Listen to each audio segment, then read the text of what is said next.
Bueno, pues les decía que voy a hablar un poquito de este tema, nutrición y adicciones.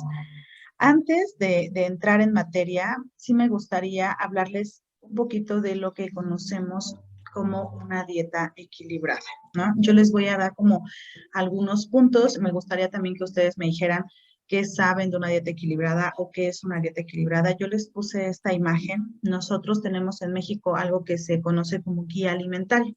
No sé si han visto eh, algunas imágenes como esto que tenemos aquí, algo que conocemos el plato del bien comer. Bueno, yo se los puse aquí como un poquito más tangible de lo que es el plato del bien comer.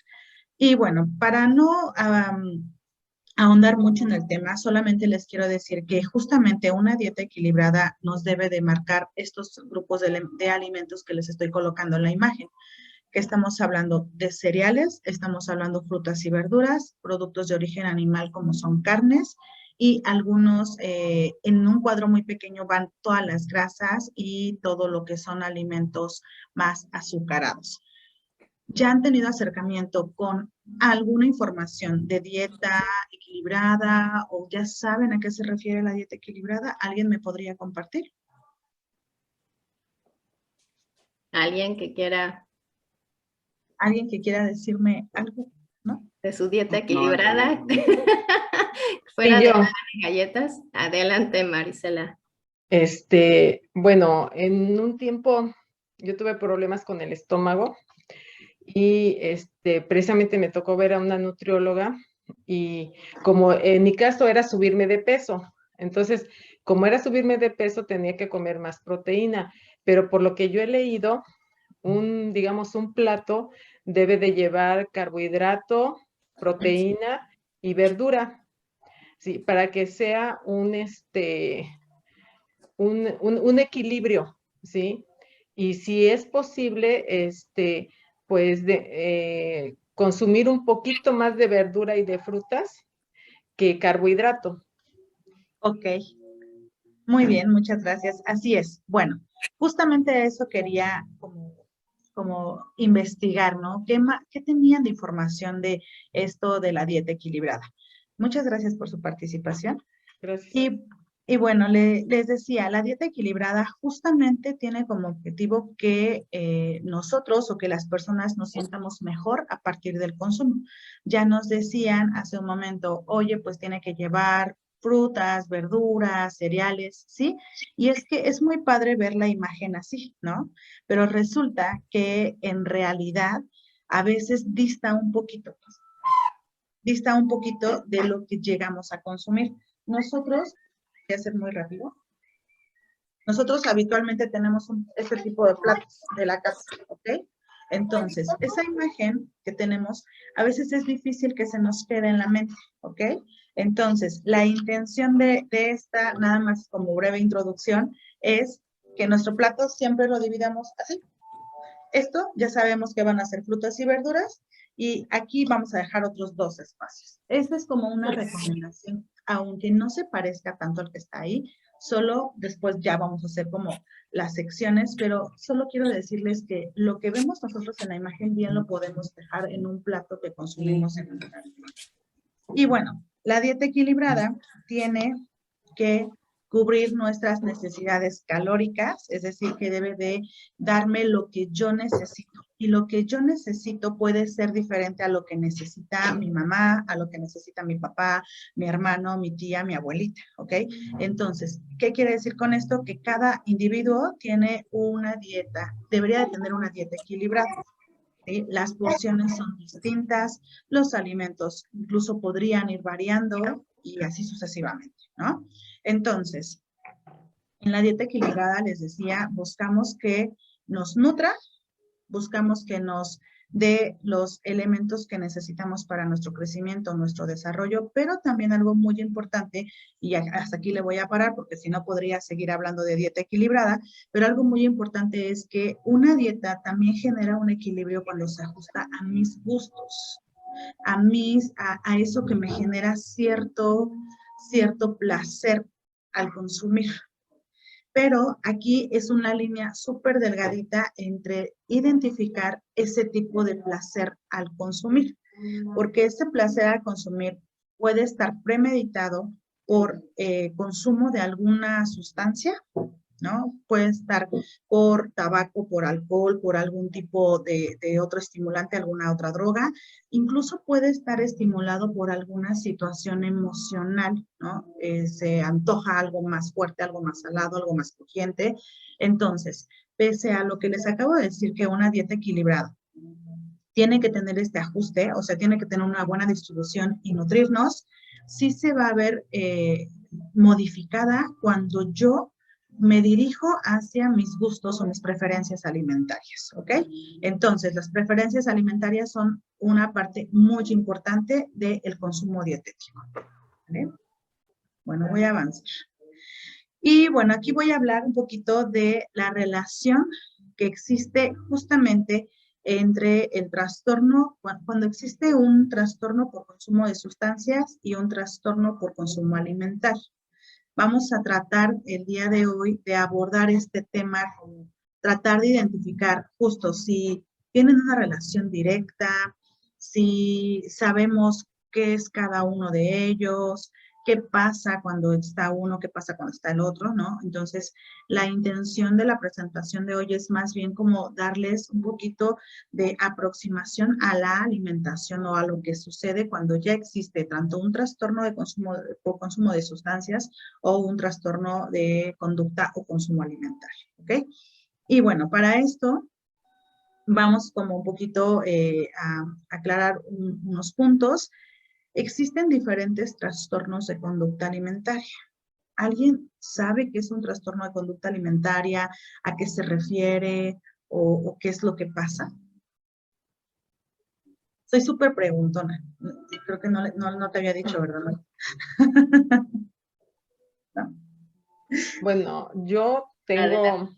tengo Gracias. entendido, por ejemplo, lo de la anorexia, o sea, que son personas que se ven a sí mismas como gordas y por eso no comen suficiente y después tienen hambre y comen de más, lo necesitan vomitar.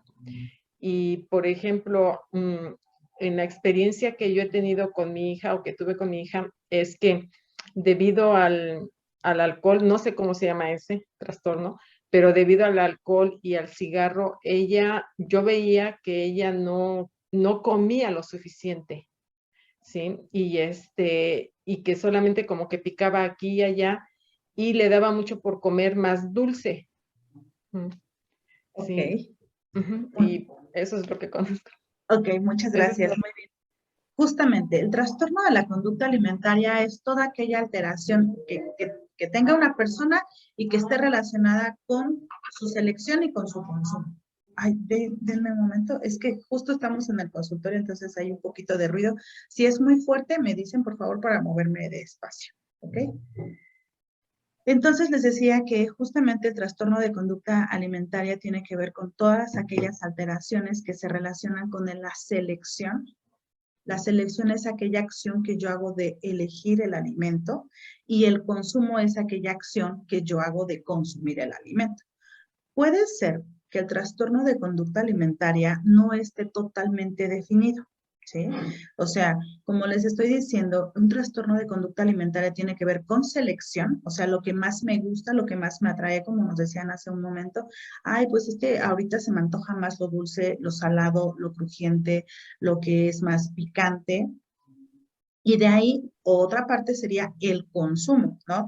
¿Qué es lo que estoy consumiendo? ¿Estoy consumiendo la cantidad completa o solamente como en pequeñas cantidades o de repente tengo atracones alimentarios, o sea, como atracón ya de un alimento más específico? Entonces, es muy importante justamente detectar que el trastorno de la conducta alimentaria va a ser toda aquella alteración que tenga tanto en selección, ¿no? O sea, de alimentos y en consumo de alimentos. Ahora, ¿esto está relacionado? Sí, porque el trastorno, cuando tenemos una alteración por consumo de sustancias, puede ser tabaco, puede ser alcohol, puede ser algún otro estimulante, o sea, tenemos un montón de estimulantes que pueden causar esto. Incluso se ha visto que la cafeína, cuando ya tenemos un nivel más alto, también nos puede condicionar a otra alteración de selección alimentaria. Entonces, un trastorno por consumo de sustancias nos puede, por eso les ponía ahí como la flechita, nos puede conducir a un trastorno de conducta alimentaria, sí. ¿Por qué? Porque si yo, no sé, o sea, si tenemos a una persona que tiene ya el consumo de alcohol o el consumo em, de tabaco, bueno, es que saben que el tabaco es como otro proceso, pero digamos, vamos a poner el alcohol como primer estimulante, no sabemos que hay más, pero digamos que ya tenemos un trastorno por consumo de sustancias y vamos a hablar ahorita de alcohol.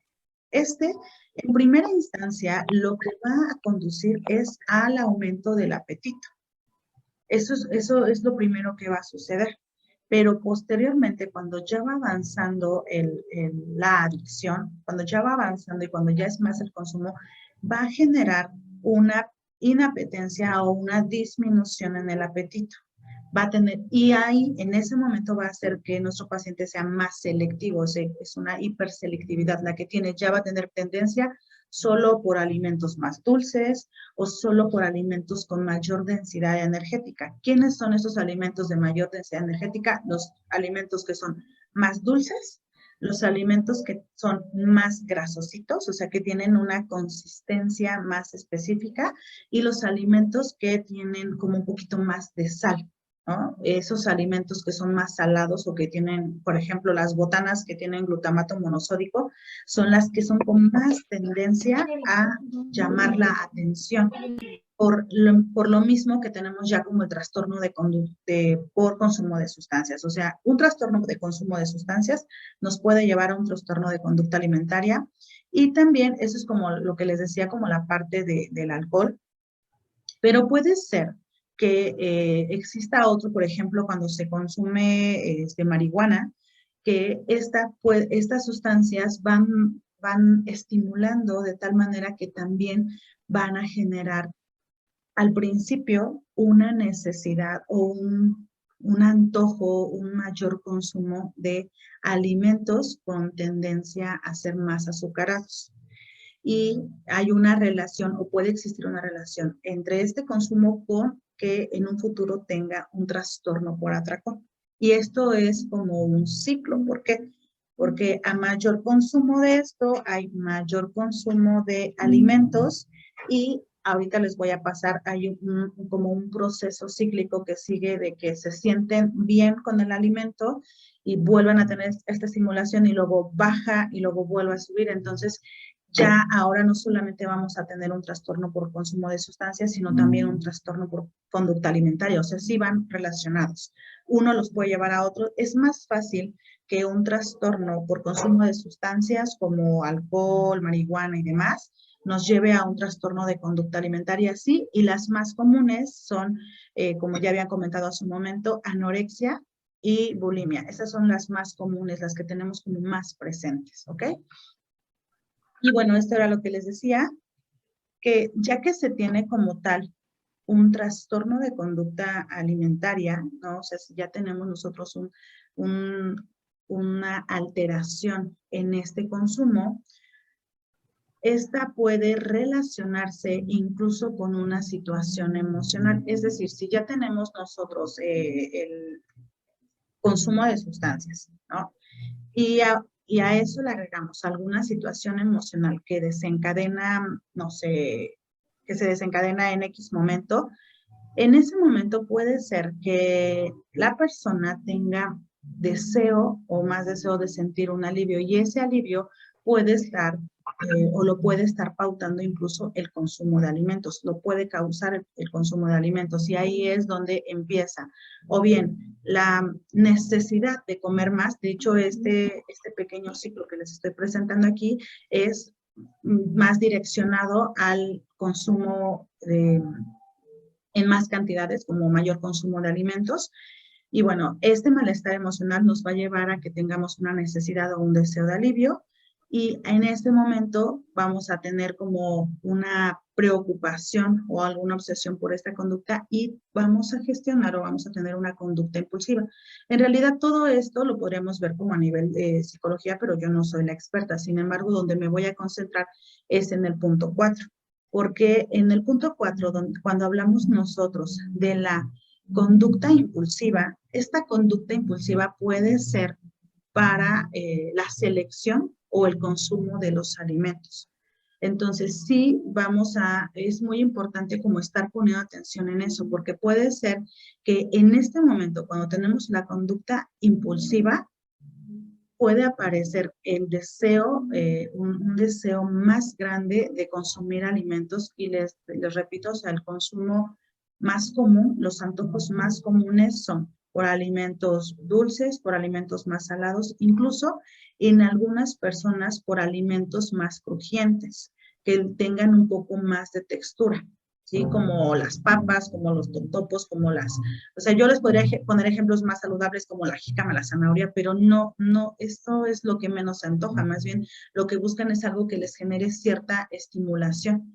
Esta conducta impulsiva puede durar un tiempo más prolongado, o sea, sí puede durar 20 minutos, 30 minutos, 1 hora o más tiempo, y en ese momento tendríamos que evaluar más bien cómo está haciendo el consumo de los alimentos, si realmente está teniendo un consumo mayoritario o bien la conducta impulsiva puede ser que la persona sea más selectiva, ¿sí? Que como decían hace un momento, o sea, que incluso diga, ¿sabes qué? Yo no necesariamente lo tiene que decir, simplemente es ya no consume o empieza a tener más orden en el consumo o incluso empieza a tener solamente una preferencia por un solo alimento, ¿no? Hay pacientes que en esta conducta impulsiva solamente se empiezan a familiarizar con un solo alimento y ese alimento lo empiezan a consumir durante un tiempo prolongado, ¿no?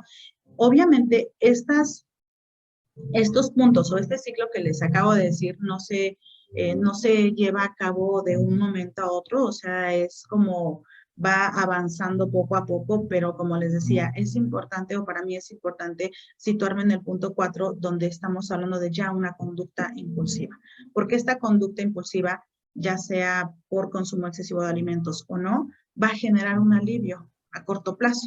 Y después va a tener otra situación emocional como depresión, vergüenza, culpa o alguna otra situación particular y esto se va volviendo a generar y ahí es cuando se hace más evidente el trastorno.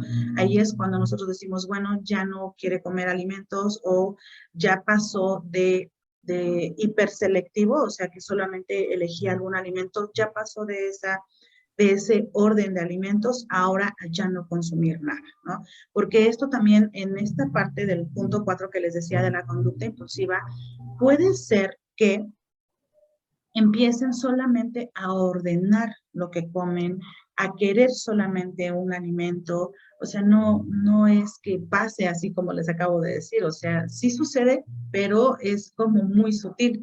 En el punto de las conductas sí se van modificando. Entonces, es el punto donde yo me quiero concentrar, donde ya el paciente tiene una conducta impulsiva que puede ser para consumir más o que simplemente está teniendo más orden en los alimentos o incluso en las cantidades, etcétera, ¿vale? Entonces, bueno, aquí lo que les quería decir es que justamente cuáles son los trastornos más comunes. Pues los trastornos más comunes que tenemos son anorexia. En la anorexia empieza por una limitación en el consumo de alimentos. La mayoría de las veces nosotros creemos que la anorexia es totalmente, o creemos que es como voluntario, ¿no? O sea, que el paciente dice, bueno, yo decido de dejar de comer. Puede ser que sí. O sea, puede ser que sí la persona decida dejar de consumir alimentos.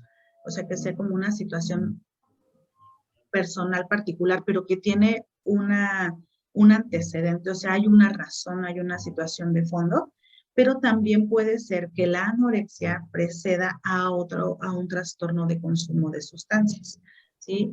¿Cuáles son las que se relacionan más con la anorexia?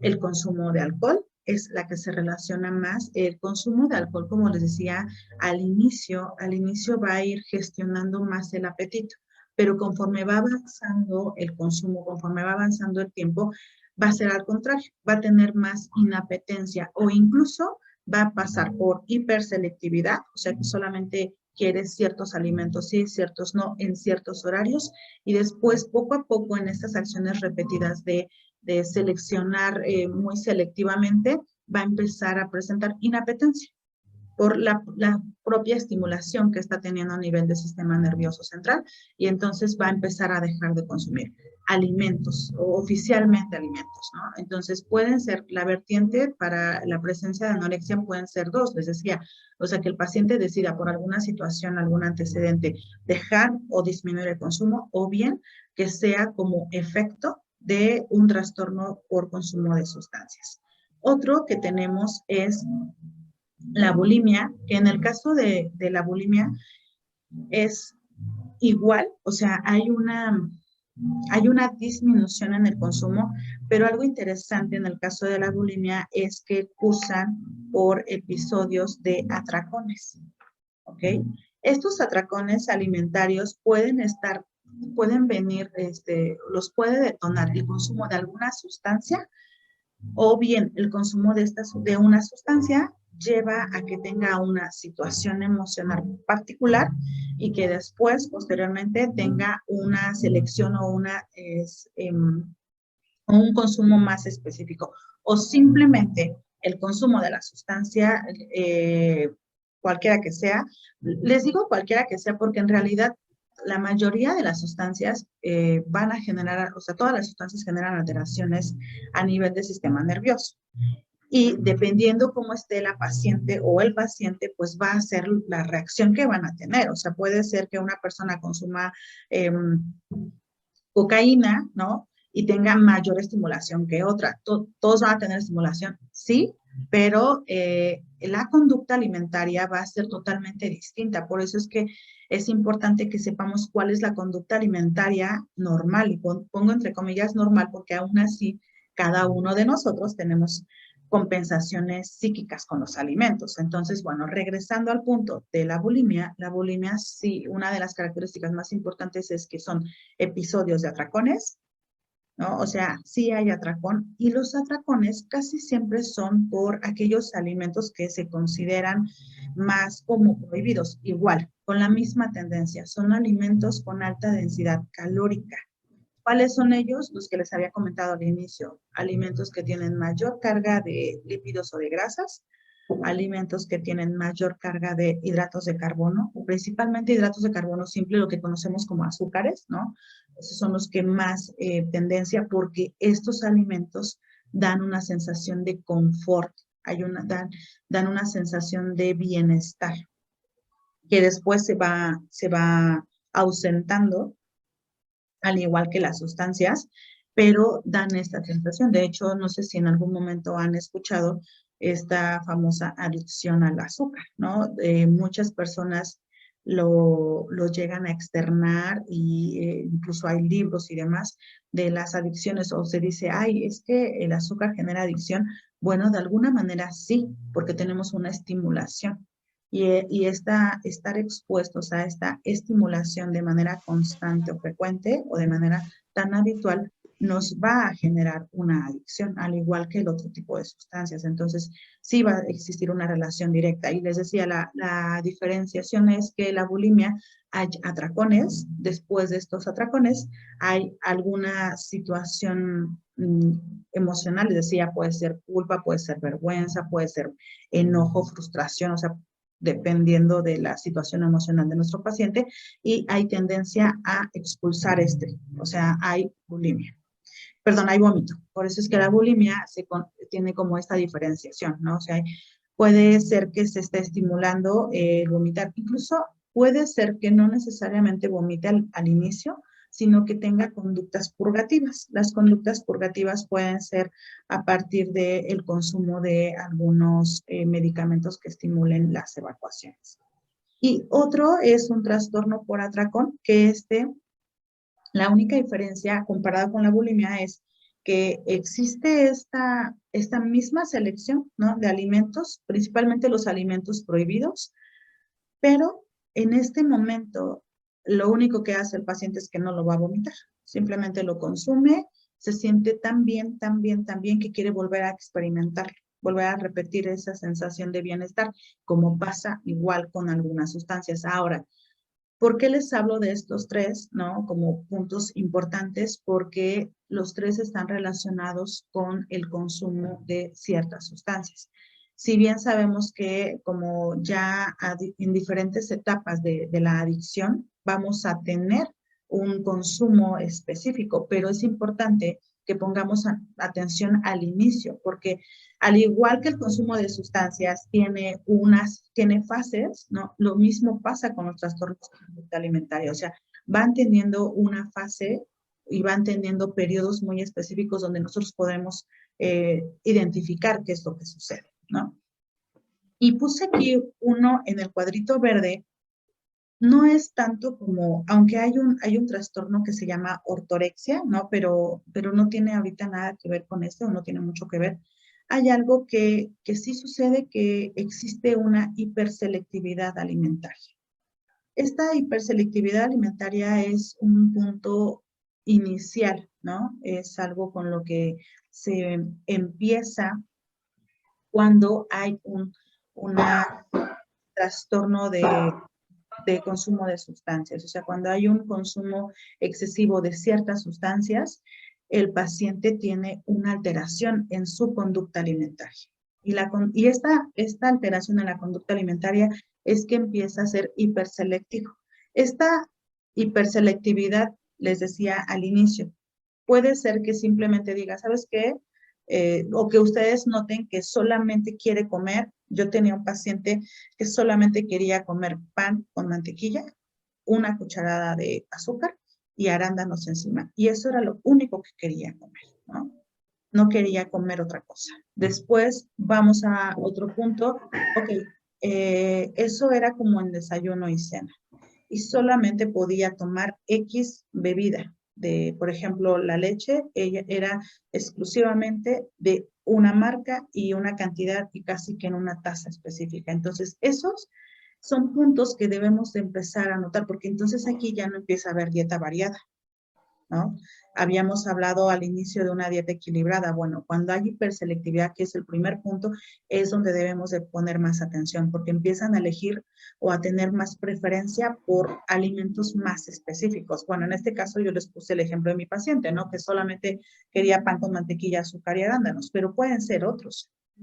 ¿Cuáles? Bueno, pues dependerá aquí también incluso de la situación o de la condición emocional que tengamos de que tenga el paciente, o incluso de la fase que esté con relación al consumo de sustancias, ¿no? Y bueno, esta imagen ya sé que no se ve muy bien, pero solo les quiero decir algo importante. Así como tenemos trastornos de conducta alimentaria que están relacionados con el abuso de consumo de sustancias, así tenemos alimentos, elementos o agentes dañinos dentro de los alimentos, ¿sí? O sea, un alimento como tal, pues, bueno, voy a ponerles bueno, es que no, porque es alimento natural, pero digamos que sí. Dentro de este alimento ya sabemos que todos los alimentos tienen nutrientes, tienen fibras, tienen etcétera, ¿no? Entonces decimos, ok, esta es fruta, tiene azúcares, sí, y esta es una galleta de chocolate, ok, esta es una galleta con chispas de chocolate. Este también tiene azúcares, ok, perfecto, sí, pero resulta que existen algo que se llaman aditivos o que lo conocemos como componentes de los alimentos.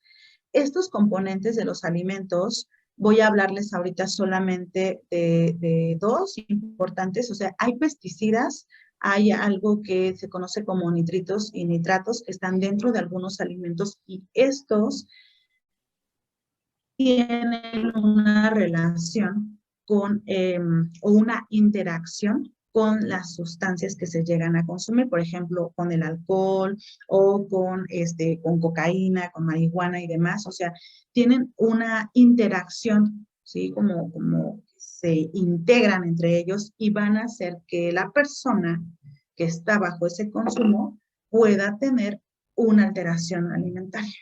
¿Me explico? O sea, no solamente es la hiperselectividad que vimos, es que digamos que se antojan más alimentos empaquetados, que todos estos aditivos, y hay muchos elementos dañinos ya en los alimentos. Por ejemplo, nosotros diríamos que el yogur, ¿no? Dices, ay, pues el yogur, ¿qué nos puede hacer de daño el yogur? Bueno, nosotros voltearíamos el vasito del yogur, y si ahí por lo menos me dice, colorante, ¿no? Rojo, no sé qué, o sea, o amarillo X, porque ya hay diferentes numeraciones. Esos son aditivos que están dentro de los alimentos que generan alteraciones como poco a poco van generando alteraciones al sistema nervioso central, induciendo al paciente o a la persona que lo consume a una adicción, a que tenga esa misma estimulación. Si a eso le agregamos que el paciente que lo está consumiendo ya está bajo una estimulación, ¿no? O sea, como por consumo de X sustancia, vamos a tener dos elementos que nos van a estar condicionando nuestra situación, incluso la ansiedad que pudiera estar presentando o la conducta del paciente, ¿sí? O sea, incluso a nosotros nos podría pasar. A lo mejor nosotros decimos, bueno, no lo sentimos, pues no, porque tendríamos que consumir todo esto todos los días. Pero el punto al que quiero llegar es, si se acuerdan al inicio que les estaba diciendo, tenemos una hiperselectividad alimentaria, tenemos una tendencia a X alimentos específicos, casi siempre son con tendencia a tener un alto índice de azúcar o muy dulces, o muy salados, o muy grasosos, ¿no? Estos, si nosotros revisáramos el contenido que tiene cada uno de esos alimentos, ya tiene además componentes dañinos adentro. Y si lo juntamos con el consumo que se está teniendo de alguna sustancia, esto es una sobreestimulación. Y entonces sí o sí se va a cambiar la conducta alimentaria. Esta imagen, si quieren después, descargo una imagen que sea más clara, solamente era como para poner una referencia, se la puedo compartir a Marta, porque existen en realidad todavía más, o sea, son más de 200 estimulantes que tenemos dentro de los alimentos. ¿Dónde tenemos más? Y yo les puse la galletita como ejemplo, porque todos aquellos que tengan azúcares, o sea, que a tu paladar lo sientas dulce, rico, así como súper, súper rico, súper, súper dulce, ¿no? O sea, que te dé una satisfacción, seguro tiene un estimulante. Pero no solamente eso, incluso hay diferentes estudios donde se evalúa el consumo por día. Porque puedes decir, bueno, pero una galleta no hace daño. No estamos hablando de calorías, incluso de cantidad de grasa. Estamos hablando de estimulantes, de componentes que ya tiene por sí mismo este producto, ¿no? Ahorita no le voy a poner el nombre de alimento, aunque sí lo es, ¿no? Solamente este producto ya lo tiene. Ahora, eso agrégalo con el consumo que se está teniendo de manera externa de alguna sustancia. Los dos me van a tener una sobreestimulación y van a condicionar a alguna selección particular de alimentos. O puede llevarme a una necesidad mayoritaria, pero siempre sucede que cuando hay mayor necesidad de estos alimentos, llega un momento en que después va a generar inapetencia. Después ya no va a ser suficiente. O sea, ya no va a ser suficiente la estimulación que dé los alimentos. Solamente va a ser suficiente la estimulación que dé la sustancia.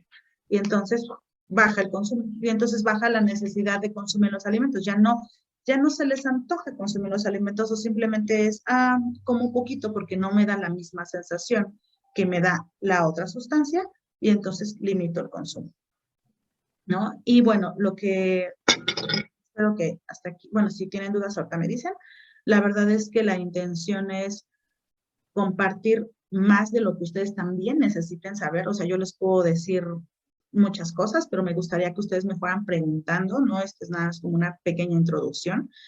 Pero ¿cuáles son las posibles preferencias que pueden tener los pacientes? Ya les había comentado, los más comunes es que tengan preferencia por alimentos que son salados, pero no me refiero a una tortilla con sal o me refiero a una pechuga con sal, no. Me refiero a algo que tenga más estimulación, o sea, que sean unas papitas, que sea algo que tenga sal, pero no como sal de mesa, sino como extra de los alimentos, principalmente como todas aquellas botanas y demás. puede ser que tenga más tendencia, aunque en el mercado existen más. Digo, estoy poniendo las botanas solamente como ejemplo, pero existen más, ¿no? Los alimentos dulces, que bien pueden ser así, o sea, difícilmente tienen tendencia a elegir fruta, ¿no? Como alimento dulce. No, tiene que ser un alimento que era lo que les decía, o sea, necesitan el estimulante del componente extra. Entonces, difícilmente van a elegir una manzana, salvo que haya iniciado esto de manera contraria, o sea, que haya empezado primero el trastorno de conducta alimentaria, es decir, que el paciente haya decidido bajar su consumo de alimentos para mejorar su aspecto físico, porque la percepción que tenía de él distaba mucho a la realidad, ¿no? Como lo decía hace rato, nuestra participante, bueno, es que a lo mejor hay una alteración. Bueno, puede ser que el trastorno de conducta alimentaria haya empezado primero y después lo llevó a generar una conducta adictiva y esta conducta adictiva llevó al consumo de sustancias. Podría ser, ¿no? Pero es importante saber incluso cuál es el origen de ello. Lo que aquí al punto al que quiero es que la mayoría de las veces sí se antojan las cosas más dulces, o sea, algo que me dé más placer. Yo les decía, difícilmente van a elegir esto. Bueno, pero si lo que empezó primero fue el trastorno de conducta alimentaria, sí, seguro van a elegir algo más ligero, ¿no? Que sea dulce, pero que sea más ligero. Si después ya se convirtió en una alteración por consumo de sustancias, entonces seguramente van a elegir lo dulce, lo sobreestimulante, lo más rico y además lo que me dé saciedad más rápido para que después siga en otro proceso. Pero es lo que me dé saciedad más rápido, de manera más instantánea. Y eso lo vamos a encontrar en alimentos así de chiquitos, que nos dan una densidad calórica suficiente, ¿no? Yo le llamamos densidad calórica a cuando tienen mucho más, o sea, comparamos esto con esto y esta galleta tiene más calorías que esto, o sea, tiene más, es más pesado. No quiero hablar ahorita que si son malos o buenos, solamente que tienen ciertos elementos que podrían sobreestimularnos a todos, pero más a quienes en este momento están más sensibles, pues son quienes consumen sustancias, ¿ok?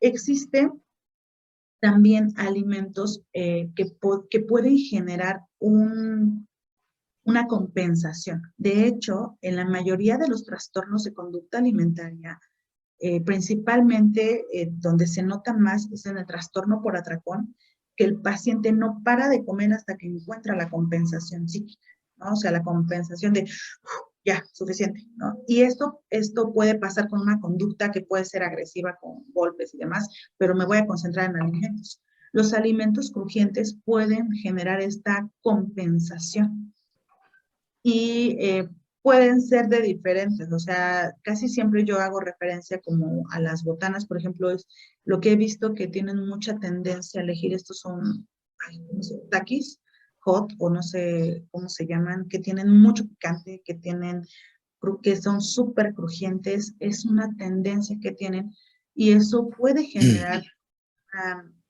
una situación más como compensatoria, ¿no? Como que los va relajando. Podría ser, digo, no en todos, por eso les puse posibles preferencias, porque también dependerá de lo que se está consumiendo, ¿no? De en qué momento se está consumiendo y del antecedente que ya tenía en su alimentación, porque algo que no les comenté al principio es, si ya teníamos una alteración en mi dieta equilibrada, que les presenté hace un momento, yo no tenía una dieta equilibrada y empiezo con el consumo de sustancias, sí o sí voy a tener una alteración en la conducta alimentaria. O sea, sí o sí, pero recuerden, decir trastorno de conducta alimentaria es que hay una alteración en mi selección y en mi consumo. O sea, no siempre es, no tengo alteración de conducta alimentaria porque yo no vomito. No es cierto. Puedes tener una alteración porque ordenas todo, lo fraccionas. Solo quieres este alimento, solo quieres este otro alimento, te da náuseas oler X alimento. O sea, así, eso también tiene que ver con una alteración en la conducta de alimentaria, que todavía no está bien pautada, que todavía no está totalmente específica, que no está cumpliendo como criterios, ¿no? Como clínicos, pero ya está presente una alteración en la conducta que puede ir creciendo. Es como tomar solamente una vez, puedes tomar 2, 3, 4, 5 y así sucesivamente.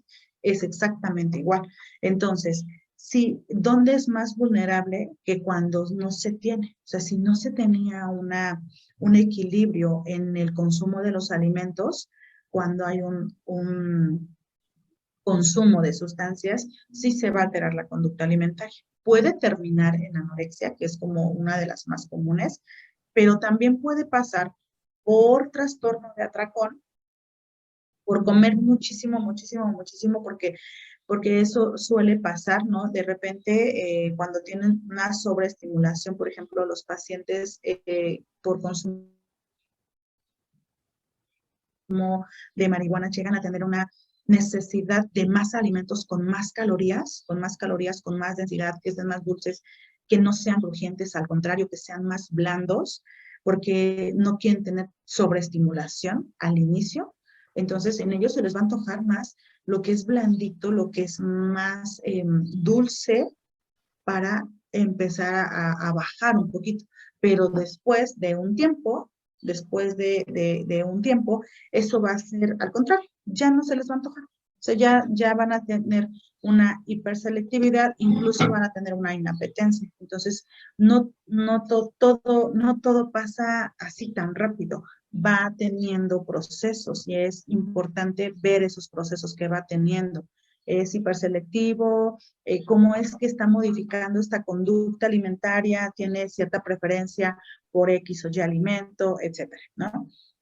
La densidad de lípidos son alimentos que sean más grasosos. Esto no siempre pasa con todos, o sea, no siempre se les antojan todos, pero puede suceder.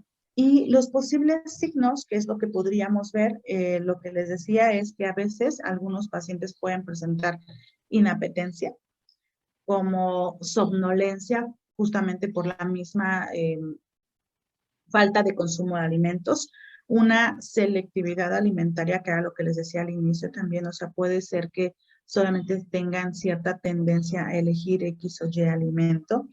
Conducta, hay ciertas conductas que son relacionadas con los alimentos. Hay algo que de repente son como conductas que pueden ser un poco más agresivos o que, bueno, casi siempre son como un poco más agresivos cuando tienen un alimento o que no desean o que no se les antojaba o que ya querían comer a cierta hora y no estaba la comida, etcétera. O sea, esas conductas pueden empezar a marcarnos la pauta de que hay algo con la relación con la alimentación. Pero también puede ser que hay pacientes que tienen sensación de pérdida de control, es decir, que tenía una paciente que me decía, es que no puedo identificar cuando ya me llené. Y bueno, ni siquiera cuando ya te llenaste, cuando ya estás satisfecha.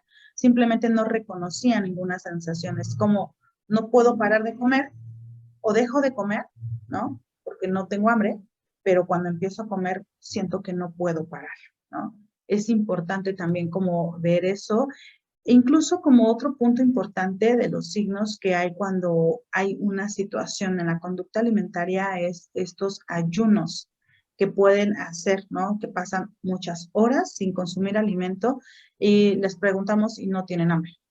¿Tienes hambre? No, en realidad no. O sea, ayunos son después de que pasaron ya 4 horas sin consumir un alimento. Y esto es como a grandes rasgos lo que podría estar sucediendo, ¿no? Cuando tenemos un trastorno o una alteración por consumo de sustancias. No sé si hasta aquí tengan alguna duda. ¿Algo que quieran compartir o alguna pregunta?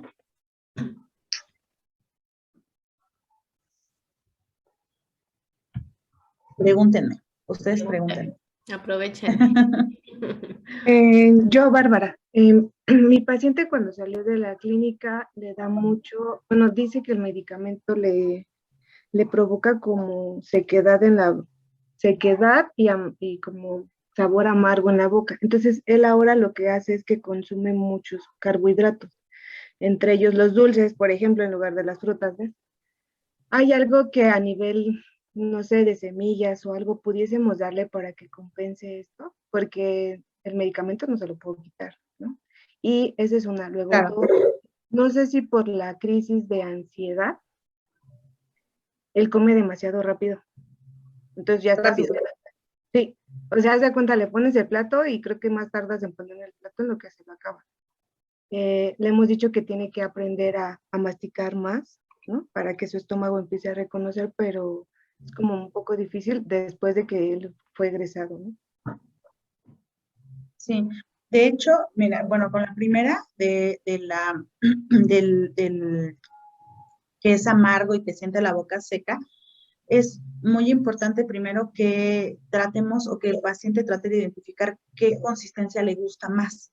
Si le gusta las consistencias más blandas o las consistencias o texturas más crujientes. Ese es como el primer punto.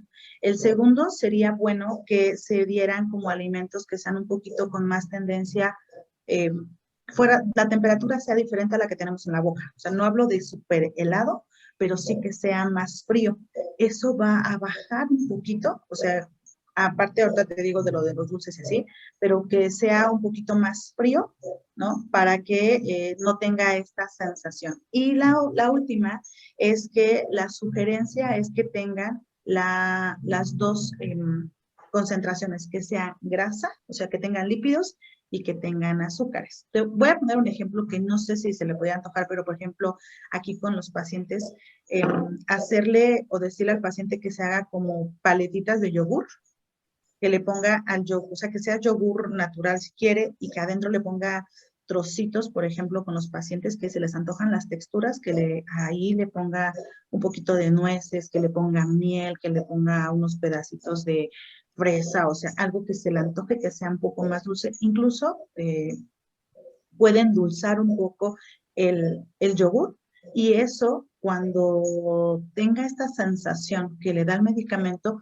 con esto lo puede ir bajando. De hecho, lo que sugerimos es que sean en porciones pequeñitas. Ya ves que hay como estos moldecitos de cubitos de hielos, de silicón. Ahí se sugiere que vaya llenando todos y que entonces vaya consumiéndolo. Igual que hacemos con el dulce. Pero con el dulce lo único que va a pasar es que no se le va a quitar, o sea, no va a disminuir la sensación que le provoca el fármaco. Al contrario. O sea, solamente es que te paso la sensación y ya, pero te vuelves a tomar el fármaco y no. Lo que necesitamos es una capa lipídica en ese momento. Y te digo, puede ser con yogur o puede ser con algunas, por ejemplo, nueces que estén cubiertas también con un poco de yogur o que sean, si no tiene alteraciones, por ejemplo, que no le afecte consumir cacao, ¿no? Que no sea con azúcar, pero que sea cacao, bañarlas con un poquito de cacao, o sea, puede ser, pero lo ideal o lo que yo podría recomendar es que sean como más frío, que cambie la temperatura de la que tenemos en la boca, o sea, que sea un poco más frío y que sea algo que tenga un poquito de grasa para que vaya disminuyendo poco a poco esa sensación. Obviamente el medicamento pues no se lo vamos a quitar. Y en los pacientes que tienen esta falta de sensibilidad cuando, bueno, no sensibilidad, sino que mastican muy rápido, es, es que si no tienen un control externo, no van a dejar de masticar rápido. Entonces, una de las sugerencias que podemos tener es que se genere un ritual en la alimentación. O sea, que cuando ya le dé hambre, ¿no? Al paciente o cuando ya sea la hora de comer, antes de que empiece a comer, así como que se acomode el plato o se ponga el mantelito, el plato, la cuchara, vea el alimento. Y bueno, puede ser desde que cante una canción, haga una oración, o sea, como que algo que lo saque un ratito y luego ya lo concentre en el alimento. También esa es como una estrategia y que sin que, porque aquí como hay una línea súper delgadita entre volver a meterlo en una conducta súper eh, de ordenar y así, ¿no? No es la intención, solamente es como tratar de que genere un respiro antes del consumo. Esa es una alternativa. Y la otra es que no tenga tantos estimulantes externos, ¿no? Eso también ayuda mucho poco a poco. Ya después, o sea, ya después de que literal se puso el plato y demás, que a veces decirlo es más lento de hacerlo, ¿no? A veces les digo yo a los pacientes, bueno, vamos a hacer un ritual de tu comida. Y dicen, me voy a tardar horas. No, no te vas a tardar horas, solo vas a ser consciente. Ponte un mantel, pones tu plato, pones tu cuchara y te sientas a comer. Tratemos de que la luz sea tenue, ¿no? También es una recomendación que de manera indirecta hay algunos estudios que hablan sobre esta estimulación que tenemos al sistema nervioso con la luz que es blanca o la luz azul. Entonces, poner en el comedor luz cálida ayuda mucho a calmar a los pacientes que están muy ansiosos por comer. Son acciones indirectas, ¿sí? Que no transgreden al paciente, pero que pueden ayudar mucho cuando consumen. Entonces, bajarle como la luz, que no sea tan intensa, eso ayuda. Y como, pues ya saben, ¿no? Que no tenga el teléfono y demás, eso también ayuda. Y entonces sí después decirle, trata de contar solo 5 veces. Y lo ideal es que vayas empezando como de 5 en 5. Trata de contar 5. Entonces, contar 5, cuando se acuerda ya se lo pasó. No te preocupes, trata de contar 5. Y después tratas de contar 10. Y después tratas de contar 15. Y eso sería como otra. Y la última, que también depende de la vulnerabilidad de tu paciente, hay estos relojes de arena de 1 minuto, de 30 segundos, de 2 minutos.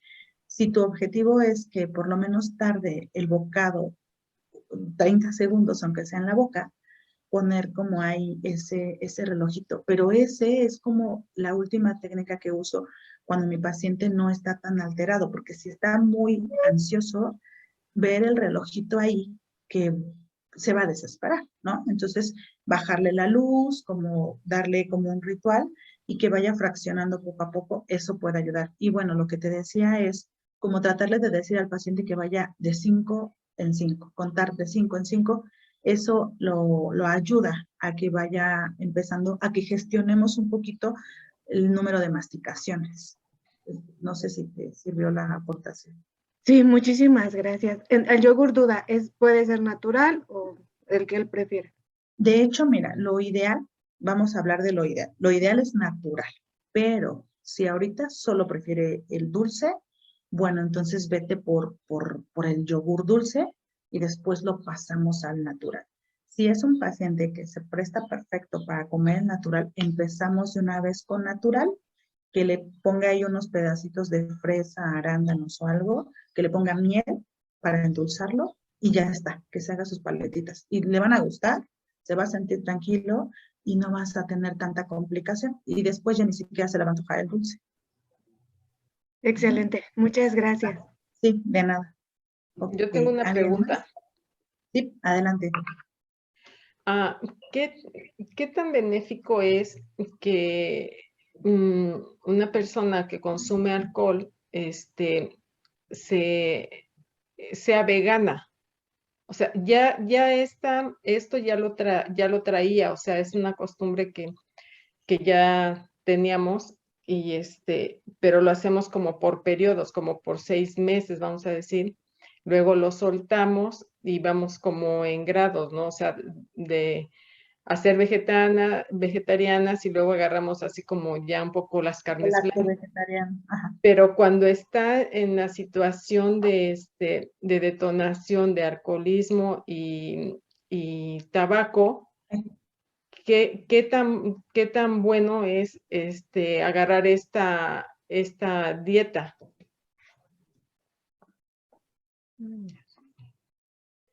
Bueno, primero, como que sí es importante, perdón que haya apagado la cámara, es que como que se me cortó un poquito hace un momento. No sé si me escuchan bien ustedes. Sí.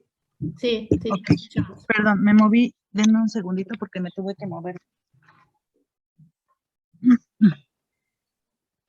Bueno, es importante decir que cuando hay consumo de alcohol, lo que se comprometen son las vitaminas del complejo B, ¿ok? Estas vitaminas del complejo B, cuando se lleva una dieta vegetariana, son las que también se comprometen si es que no tenemos, o si ya la tenemos como decía, como de manera permanente, o si no tenemos una buena estructura.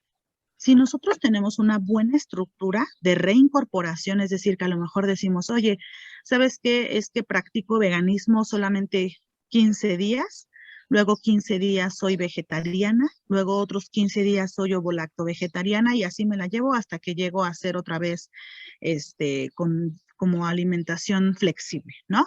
Ok, sí, no tienes gran complicación, pero si paso más tiempo yo llevando una estructura hacia el veganismo o hacia el vegetarianismo, seguramente ya estoy comprometiendo mis vitaminas del complejo B, o sea, todo lo que es biotina, ácido fólico, etcétera.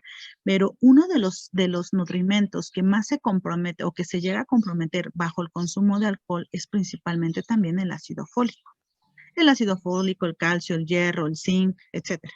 Esas mismas se pueden comprometer cuando hay vegetarianismo. Entonces, la sugerencia aquí sería que se disminuya el tiempo, si es posible, de técnica vegana, o bien que sea mejor una dieta basada en plantas, es decir, que por lo menos una vez a la semana se consuma proteína de origen animal, o incluso si no se quiere consumir proteína de origen animal, no hay problema siempre y cuando se respete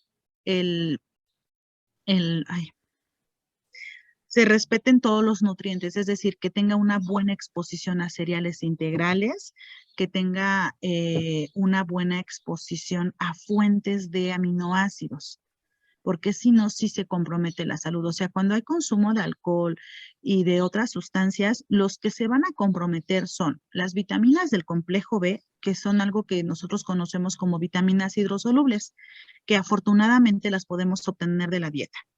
Y también se comprometen lo que les decía hace un momento, también se va a comprometer el calcio, el hierro, etcétera, pero más mis vitaminas hidrosolubles, que son las del complejo B principalmente, y además mis aminoácidos. Esos son los que más se comprometen. ¿Y dónde los voy a obtener?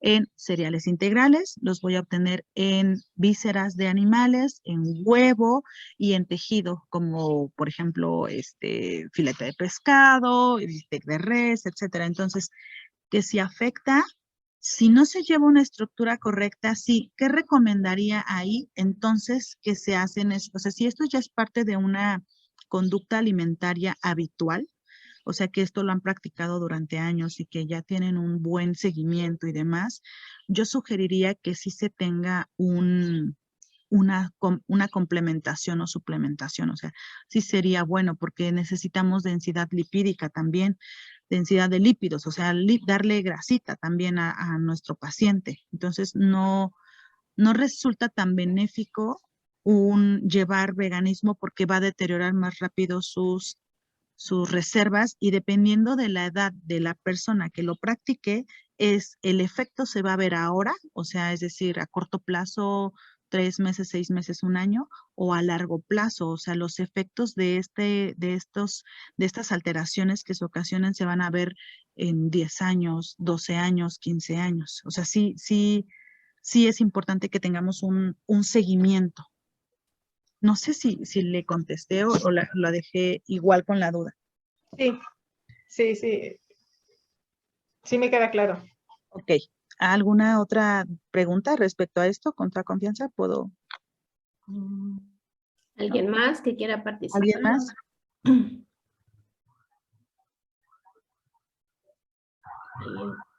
¿Alguien que quiera compartir? ¿Cómo es que identifican el consumo de alimentos en sus pacientes? Si alguien quiere como compartir eso. Antes de que alguien nos pregunte, creo que también olvidé hacer mención de esto, ¿no? De justo relacionado con la pregunta que nos acaban de hacer, de cómo es que afecta, por ejemplo, una dieta vegana. Pues si ya tienen una estructura de mucho tiempo, pues puede ser que no haya ningún inconveniente, pero sí afectaría, que es algo también muy importante. Yo he tenido varios pacientes que llegan con una reciente conducta alimentaria. hacia el veganismo. Ahí sí nos va a afectar más. ¿Por qué? Porque el paciente trae bajo el consumo de sustancias, tiene una alteración en la conducta alimentaria. Y si aunado a eso se quiere incorporar ahora a ser vegetariano, ahora a bajarle a X cosa, va a alterar más. Y no solamente, aquí es importante que ustedes contemplen que no solamente estamos hablando de comer más o comer menos, comer dulce, comer salado, tener hambre o no tener hambre. Estamos hablando que lo que se comprometen son todas sus reservas nutrimentales. O sea, ya no van a tener el suficiente ácido fólico, ¿no? Y si tenemos si tenemos bien claro que más allá de hablar de que las jovencitas, por ejemplo, que la paciente tuviera 16 años, 17, más que preocuparnos si va a poder gestar a X edad o si va a poder tener un bebé, hay que preocuparnos por la salud de esa misma paciente que a los 35, 36 años va a tener un deterioro en estructura ósea, que es bien importante decirles que nuestros pacientes que ahorita no están recibiendo los nutrientes que consumen antes de los 20 años, ¿no? Que en nuestra fase donde hay algo que pasa entre los 14 y los 16 o hasta los 18 años, dependiendo si es hombre o mujer, que es que tenemos la última oportunidad, es el último brote de crecimiento, ya no tanto de desarrollo. Ahí es cuando se fija toda la cantidad de calcio, o sea, se prepara todo mi sistema óseo. Si no se reciben los nutrimentos que están relacionados con esto, es más probable que después de los 40 tenga una densidad ósea alterada. Es decir, que va a ser más vulnerable a que tenga osteoporosis. Va a ser más vulnerable a que tenga se me fue ahorita, porosidad en los huesos. O sea, sí es muy probable. Es más probable que tenga más tendencia a fracturarse. O sea, por ejemplo, ese es uno. Otro, si no se recibe la cantidad de lípidos que se necesita, es más probable que tenga una menopausia antes de tiempo y con esto otras alteraciones hormonales. Entonces, el punto de hablarles hoy de la nutrición en las adicciones, más allá de qué se les antoja, qué no se les antoja y demás, es poner atención en qué no están comiendo, porque sí o sí se compromete. Y algo importante es, el efecto no solo va a suceder dentro de 1 año, 6 meses o 2 años. Esto puede pasar 1 década y entonces ahí ya se notó. ¿Por qué presentó a tal edad esta enfermedad? Bueno, hay que ver el antecedente que tuvo entre los 13 y los 18 años, porque ahí seguro está la respuesta. Entonces ahí es donde tenemos que poner mucha atención en darle todo, y por eso al principio yo les ponía esta imagen, ¿no? La de nuestra dieta equilibrada. O sea, esto sería lo ideal. Empezar a gestionar qué es lo que comemos, eso es lo ideal, qué es lo que está comiendo nuestro paciente ahora. Nos vamos a preocupar por qué se le antoja, qué tiene más tendencia, sí, pero hay que preocuparnos más por la exposición actual de alimentos en este momento, porque después la repercusión es mucho tiempo después, créanme. O sea, incluso hay pacientes pacientes que fueron prematuros, que fueron sobrealimentados y demás, que ya se está viendo la relación que tienen con presencia de diabetes a los 30 años. Siendo que fue su alimentación de nacimiento, ¿no? Y entonces ahí es cuando dices, bueno, entonces imagínense lo que se deje de consumir entre los 14 o 13 y 18 años. Bueno, la consecuencia va a ser después de los 30, 35 o los 40. Cuando hablamos del sistema óseo sí puede ser después de los 40 años, pero cuando hablamos de otras alteraciones metabólicas puede ser después de los 30. Solo en que esto sucedió años anteriores, o sea, ahorita en esta etapa, ¿no? De los 13, 15, 16 años. ¿Ok? No sé si, esto se me olvidó decirles hace un momento, ¿no? Me concentré más en qué se les antoja, qué no se les antoja, etcétera, pero bueno, cuando